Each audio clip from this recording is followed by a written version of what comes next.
Good afternoon. It is Monday. It is 1 o'clock. It is time for the Monday message. So excited to be chatting with everybody today.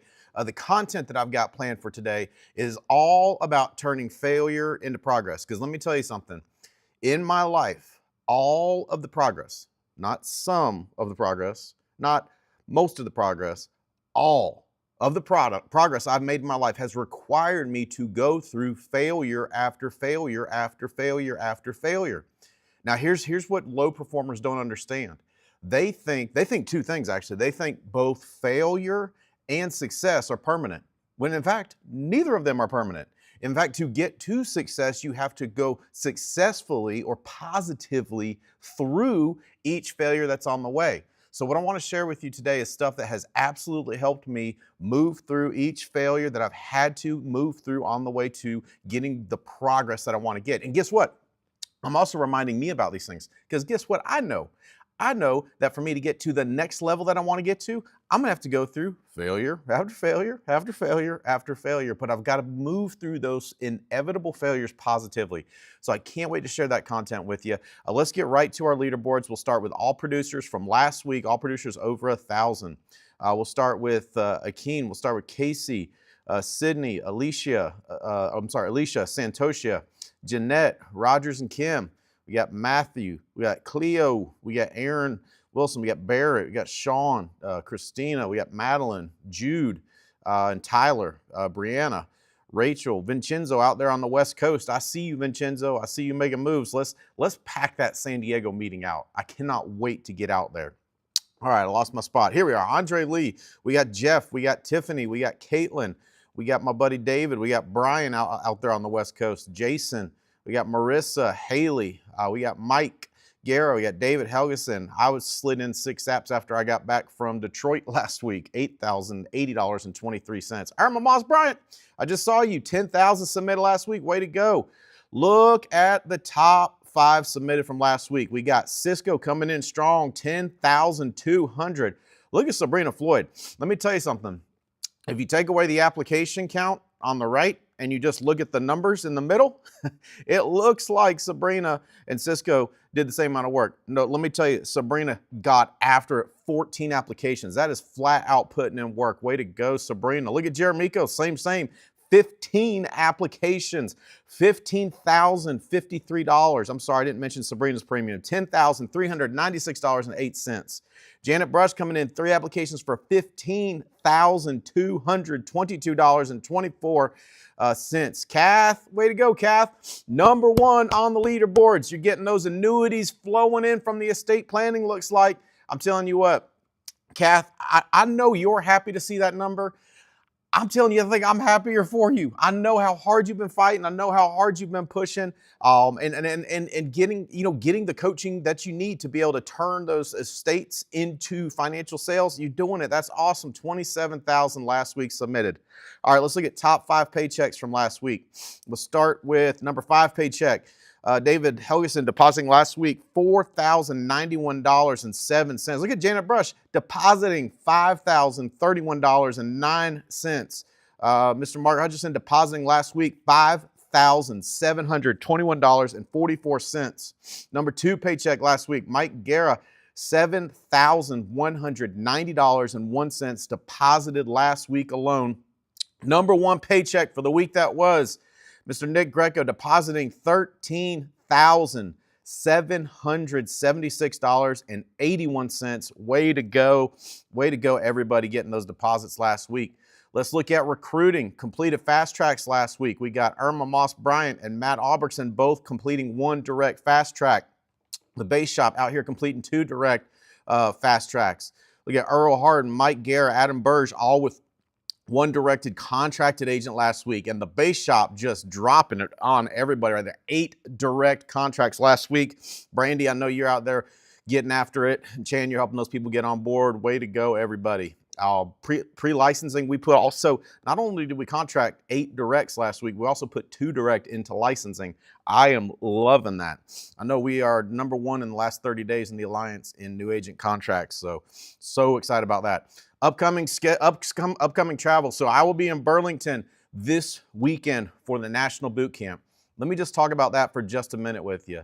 If you don't have your ticket to National Boot Camp, do we still have 2 tickets left for the boot camp? Maybe one. All right. First person, huh?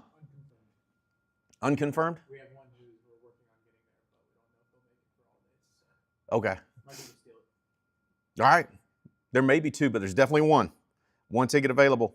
I'm just telling you, if you haven't made up your mind to get there, get to the National Boot Camp. It will take 12 months off the learning curve for you. And here's the thing. It'll take 12 months off the learning curve for you no matter what level you're at. If you're brand new, you're going to learn 12 months of stuff over the course of that weekend. If you've been with us for a little bit and you're writing business steady, you're going to learn stuff that will take 12 months off the next learning curve for you. I'm telling you, this event, just looking at the final agenda, I'm telling you, get to the National Boot Camp this weekend in Burlington, North Carolina. It is going to be insane good. Coming out of that, I've got Tampa, Florida. Me and Adam Burge and I will be in Tampa, Florida, October 27th. And then October 28th, I will be in San Diego, California. I am currently working on my November travel schedule. Let me know where you got people, and I will help. I will work my best to get to where you've got people. Where are the sharpest, most motivated people you've got? Let me know. I will get there. We'll work it out. I'm working on my November and then ultimately my December travel schedule. I want to end the year strong. Let me know where you got people, and I will help. All righty. So let's look at so here's our content for today. How to bounce back stronger. How to turn failure into progress. I started the call off by saying that failure is inevitable if you want to make progress. That is 100%. It's been like that your whole life. Think about it like this.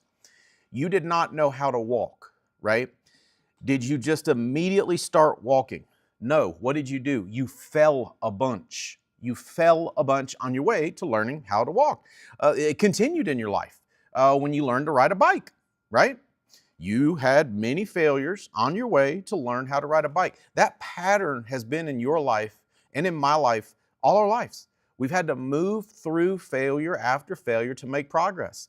Anything you're going to learn requires that, right? You learn the sales process. Guess what that requires? You're going to have to go through some failures. You're going to blow some sales, right? And hey, by the way, all y'all now make sales that you didn't make previously. You didn't used to make those previously, but you failed enough to get good enough to now get those. That's how you get good. So here's why I say that. Too many times we try and do things. We try and make progress in a way that won't require failure. But I'm telling you, you cannot. It's not possible. It doesn't exist. That's why you'll see people try and stay in their comfort zone and do more. But that doesn't work. You're going to have to push through failure to make progress. So that's why I want to take the call today and talk about how to take the failures that are inevitable, the failures that you and I will make, and how to turn those into progress, okay? So the first thing is accepting this fact. Failure is not the opposite of success. Failure is the training grounds for success. I'm going to say it again. Failure is not the opposite of success.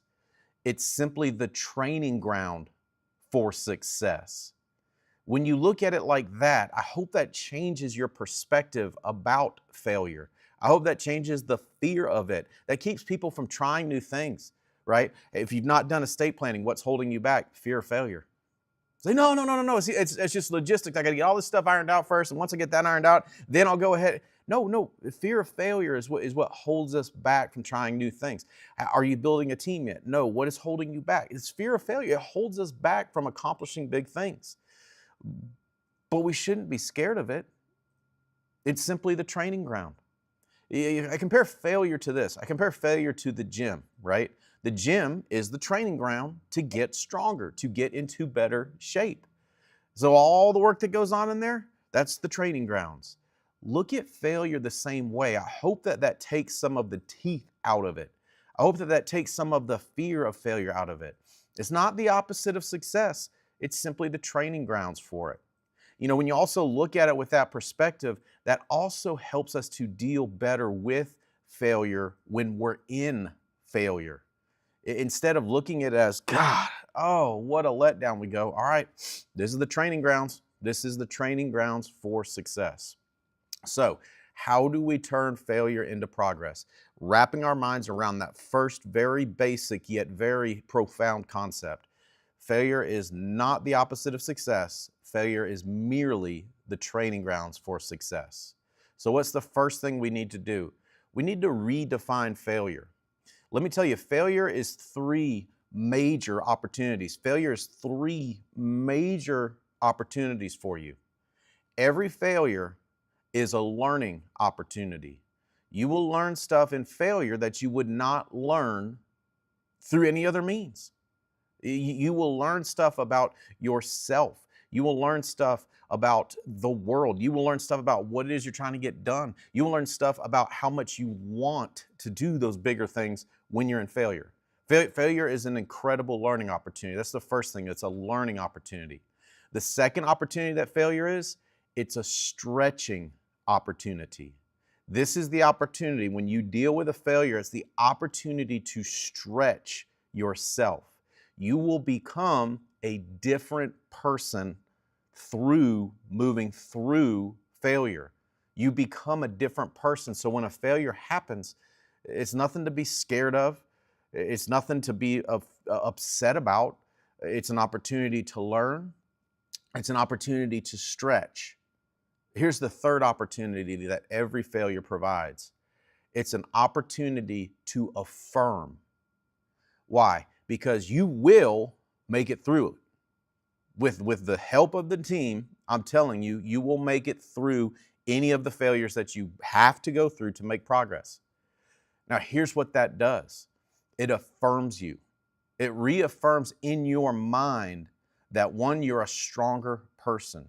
Two, you're not scared of stuff that low performers are scared of. Three, the next failure will be less scary, less intimidating because you are a stronger person. So just remember that every failure is three major opportunities. It's a learning opportunity. It's a stretching opportunity. And ultimately, if you move through it successfully, it is an affirming opportunity. And I say if you move through it successfully, not because there's a chance you can't, but because there's a chance we could make the decision that we won't. There's a chance we could make the decision that we won't. If we don't, we lose that affirming opportunity. In fact, it becomes a defeating opportunity.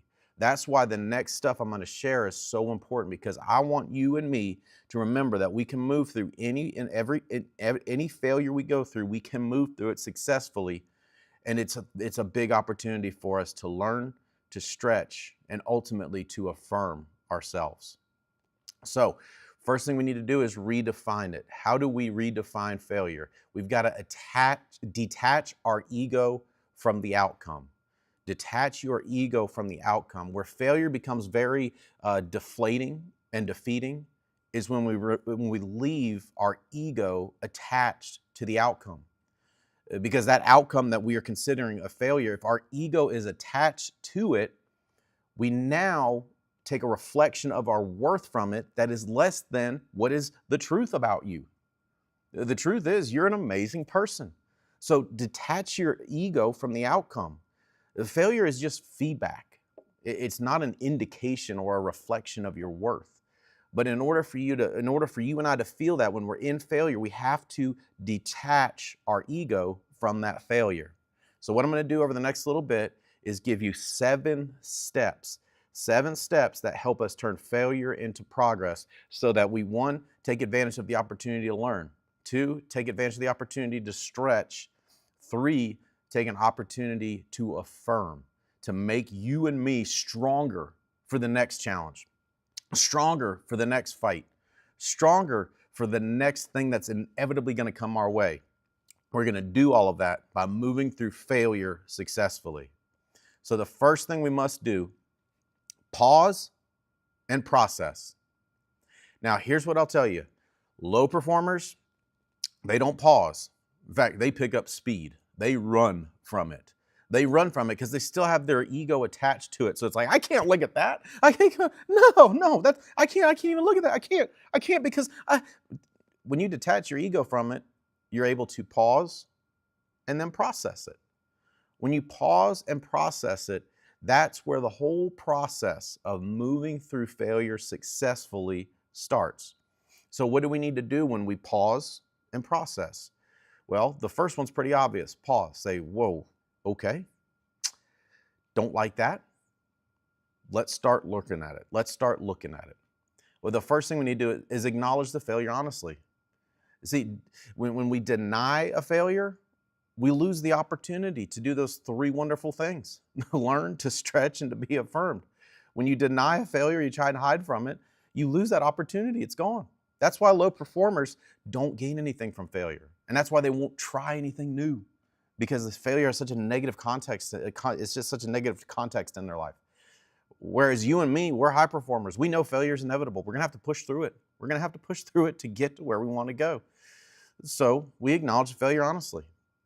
But for instance, if you're building, what I would do is look honestly at your builder level from September. A lot of people don't want to do that.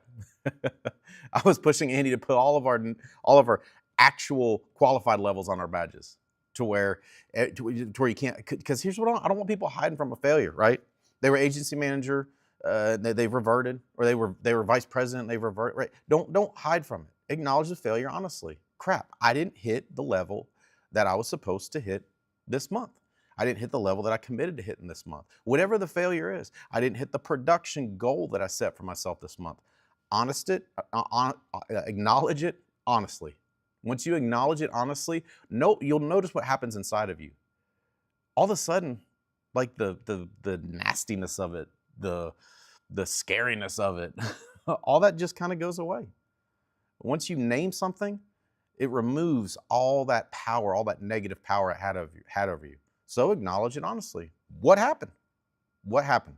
What happened? I didn't hit my goal this month, right? I'll have people do that. They'll miss the trip, and then they'll spend the next 6 months of their life explaining away why they missed the trip, instead of just going, I didn't put in the production. I didn't put in the production to get there. That's on me, right? Unless we honestly acknowledge it, we can't begin to process it. If we honestly acknowledge it, now we can start to process it. And again, remove the emotion from it, and here's how. Get curious. Get curious about what made this happen. What made this happen? But that first step is to pause and to process. Now that goes right into the second, which is to identify what went wrong. Identify what went wrong. I'm gonna give you 3 key questions to help you identify what went wrong. What did I control? Remember, you and I control 100% our attitude and our actions. We are 100% in control of that. We can either choose to exercise that control or choose to not exercise that control. But whether we choose to or not doesn't make it not so. Low performers, they're convinced that they can't control their attitude or their activity. And you know that. You've heard them explain stuff to you like, I got that got me so down, that got me so deflated. I just couldn't. We're in control of our attitude and our actions. That is going to help us control 99% of what we do moving out of that failure to the progress that we want. That's why the first step is honest, right? We have that honest talk with ourselves.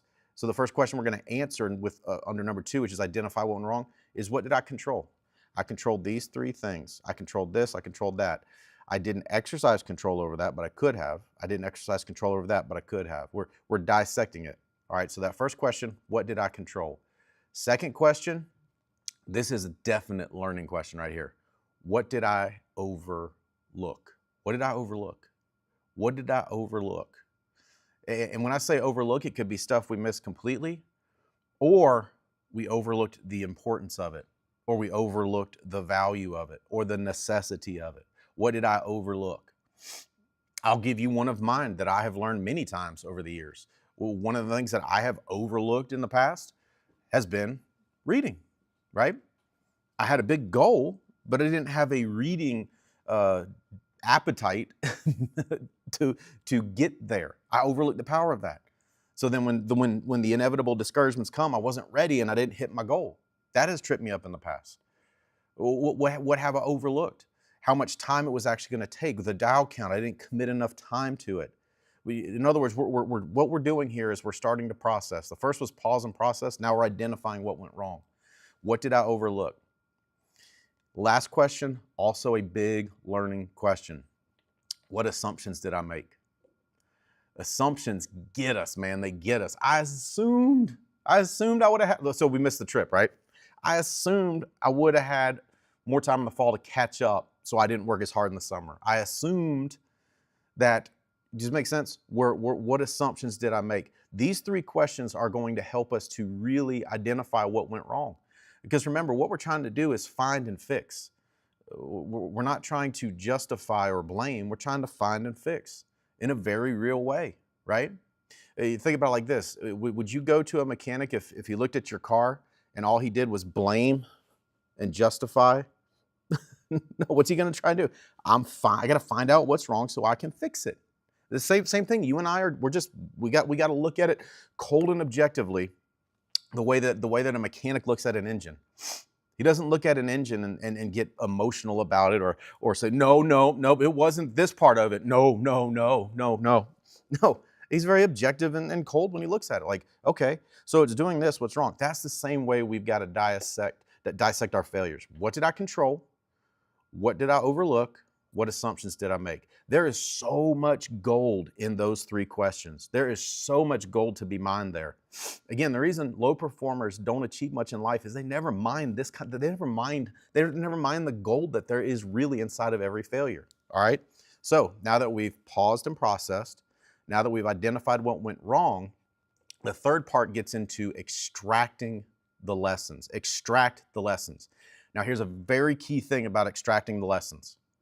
Unless a lesson is written down, it has not been extracted. Unless a lesson has been written down, it has not been extracted.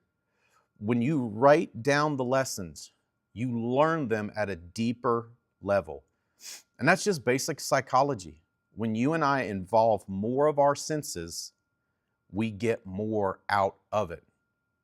That's why when you read a book and you read it in an undertone, you get more out of it than when you just listen to an audio or you just read the papers, read the words on the page. The more senses you involve in any learning process, the deeper you learn. So unless a lesson has been written down, it has not been extracted. So just know that you've got to take that physical part. Now, we're going to get into some more questions. What future snags can I better predict now? In other words, as we're going through this lesson and we're learning, what things, in other words, what we got to get better at is anticipating the snags that will hit in the future, right? What future snags could I anticipate moving forward? Now, another part of extracting the lessons is 100% ownership. We have to own the parts that we had control over. Did you know what most people's part that they don't own is? They don't own lack of activity. They won't own it. It was, well, these three specific leads, it was this happened or that. But the God's honest truth is one of the biggest things that we need to own in any failure is our lack of activity. That's one of the biggest things I'll see people fight owning. Own it. Own it. Why? Here's the problem. Denial only leads to more disappointment. I'll say it again. Denial only leads to more disappointment. If we engage in any form of denial, it'll make us feel better in the moment, right? Denial's like a narcotic. It'll take the edge off. It'll make you feel better. But just know that denial only leads to more disappointment. And here's the other side. On the other side of it, once you own it, once you move through the uncomfortability of owning, I could have done that and I didn't do it. One thing that you really feel is a sense of control. Because once you own it, now you can control it. And once you do that, extract the lesson, let go of the lament. Let go of the lament. There's a very important thing in this third step of extracting the lessons is once you do that, let go of the lament. Let go of the lament. It doesn't serve you any to continue to beat yourself up. Think about it like this. Lessons are expensive. Yes, that's true. Continuing to beat yourself up only makes the lesson more expensive. either denial or continuing to beat yourself up. Those serve no one. They serve no purpose. So once you've extracted these lessons, let it go. Let it go. Let it go, right? Shake it off, like Taylor would say. All right, number 4, very important. Get coaching. Once you've extracted these lessons, you need coaching. One of the things that low performers do when they have a failure, they go into hiding. They go into hiding. And that's why when I see someone experience failure, I know I'm about to learn who they are. Either they're gonna come for coaching or they're gonna hide. Don't go into hiding. And here's what you wanna bring. The third step, all that stuff that you figured out, bring those findings. Bring those findings to the person that's gonna coach you and ask for brutal honesty. And you say, well, I mean, surely a leader's gonna be brutally honest with me at all times. No, they won't. First of all, they don't know that you can handle it. They don't know that you can handle it. I always learn whenever I coach someone hard about something, I learn who they are. I learn who they are. Can they take it, right? And then adjust my coaching moving forward. Ask for brutal honesty. Say, here's what happened. Here's my initial findings. Please give me brutal honesty on this. Now, when you start to get coaching, there's going to be these 2 things that start to well up inside of you, and they're going to start to come out your mouth, and you got to catch them and push them back down. Justification and excuses. Why? We all are the same. You and me, we're all the same. We all want to be viewed as really cool. We all want to be viewed as got it together. We all want to be viewed as having the answers, right? We all want to be viewed as that. I get it. I'm the same. When I get coaching, I feel that same thing come up. It's like, gotta go back down. Knock the microphone off. Hang on. Kind of forgot the microphone was on my shirt there. That gesture got, hang on. Bear with me. This failure shall too pass. I shall turn into progress. I'll dissect it. What did I learn? I learned that you got to be careful when you do this when you have a mic on the front of your chest, which will be helpful to me in Burlington this week. I'm going to get coaching. I'm going to talk to a mic expert. Now, ask for brutal honesty, and when those justifications and excuses start coming up and they're almost out your mouth, just swallow them, push them back down, Because here's the thing. Just know you're about to tell your coach whether you can take coaching. You're about to tell your coach whether you can take coaching. So be careful, right? The last thing I would want when I think about the mentors in my life, the last thing I would want is for them to give me the old, hey man, keep up the good work. Keep on keeping on. Because that means I have told them through my excuses and my justifications that I don't want coaching. Like if I heard that, I'll be like, oh my goodness, I really screwed up, right? So get coaching. Number 5, now we're going to use this coaching. Can you see how each of these builds on each other? That each of these builds on each other. Now that we've got the coaching, refine our methods. Write this down. Don't return to battle with the same battle plans. We already know they don't work. That's why the coaching piece is so important. When lower performers, because they don't want coaching, because it's very important for them, for everybody to think that they're very appearance-centric. They've got to appear that they have it all together. So guess what they do? Because they don't get the coaching, they go back to battle with the same battle plan that didn't work. And then guess what? It doesn't work again because it is inherently flawed. That's why coaching is so important. So once you get that coaching, then refine the methods. Now here's what I'll tell you. There's another temptation I'm going to alert you to that's going to come up here. It's going to come up in this step. And that is to change the where instead of the how. It's so tempting in these moments to change the where instead of the how. Instead of refining our methods, the how, we'll change the where. Well, I guess I just won't make the trip this year, but I'll get next year's trip. Well, I guess I just won't hit agency manager this year. I guess I just won't hit vice president or a board member this year. I guess I just won't hit it. Don't change the where, change the how. I guess I just won't be a $40,000 a month producer. Don't change the where, change the how. Does that make sense? Don't get me wrong, it's easier to change the where in the short term. In the long term, changing the where, you're absolutely turning the angle of your life down. Here's what you were capable of, but we're turning the angle down. So in the long term, you pay a much higher tax. Changing the how, much harder in the moment, but so much more rewarding over time. Now, when we're refining our method, I need you to double down on these three things. As we refine our method, double down on belief. Speak belief. Before I came to the office, I stopped in my daughter's room to say hey to her. She was doing her schooling, and she's got all these positive messages posted all around her. I was like, that's what I'm talking about. That's what I'm talking about. Double down on belief. Positive messages all around you. Double down on effort. When you double down on effort with a refined method because you got the coaching, because you dissected it, because you did all these other steps, when you double down on effort, you learn quicker and faster. You learn quicker and faster. When you get coaching on your golf swing, then you need to swing about 1,000 times after you get that coaching so that you lock it in. And then double down on personal growth. Because here's the thing. The temptation, the tendency to retreat is going to be there. Because now this is where things are it's about to get real. About to get real. The temptation to retreat is there. That's why I need you to double down on belief, on effort, and personal growth. And here's what I'll tell you too. Journal this whole process. Journal this process. Because one, it's going to lock in the lessons. But then two, it's going to make you a better coach. It's going to make you a more helpful person. Because you'll have it documented and you'll be able to go back to it. All right, number 6, set the next 3 immediate steps. So we refined our methods, set the next 3 immediate steps. So when you're getting coaching, make sure that you and who you're getting coaching from set those next 3 steps. Be crystal clear, make sure they're crystal clear, have them in writing, and then execute them like it's life and death. And my last note on this is don't fall victim to the desire to retreat or to put off. Don't fall victim to it. Set those next 3 immediate steps and then execute with violent enthusiasm. Realize this, and you cannot get around this. This is as true as gravity is. Procrastination is a manifestation of arrogance. Procrastination is a manifestation of arrogance. Why so? Because that's assuming the world owes you a tomorrow.